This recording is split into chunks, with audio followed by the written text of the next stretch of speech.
La session matinale de ce lundi est terminée et il est temps de présenter l'aperçu du midi de Dukascopy. Je suis Dorian McDermott. L'euro-dollar s'est changé dans une fourchette totale de 24 pips, ayant attiré un montant typique de fond. Le sentiment des traders est neutre, les positions courtes sont majoritaires de 10%, le mouvement du taux a été plein en suggérant que les changements dans les fonds ne devraient pas être majeurs. La journée de la livre-dollar a été haussière et un gain de 0,24% a été enregistré à midi. Le câble voit 28% de fonds de moins que d'habitude et le sentiment est fortement baissier, faisant 41% à court terme. Le mouvement du taux a été haussier en suggérant des pertes pour les investisseurs, mais elles devraient être limitées par les échanges lents. Le dollar-yen a reculé de 40 pips au total et la perte de 0,24% a été enregistrée à midi.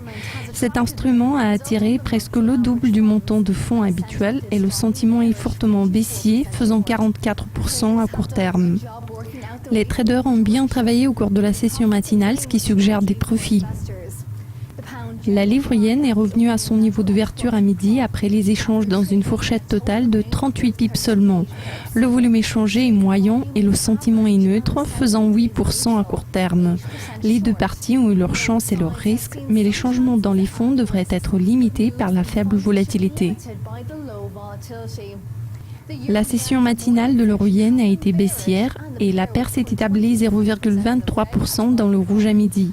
Le volume échangé est inférieur à la moyenne mensuelle de la perte de 56% et le sentiment est neutre, presque à l'équilibre.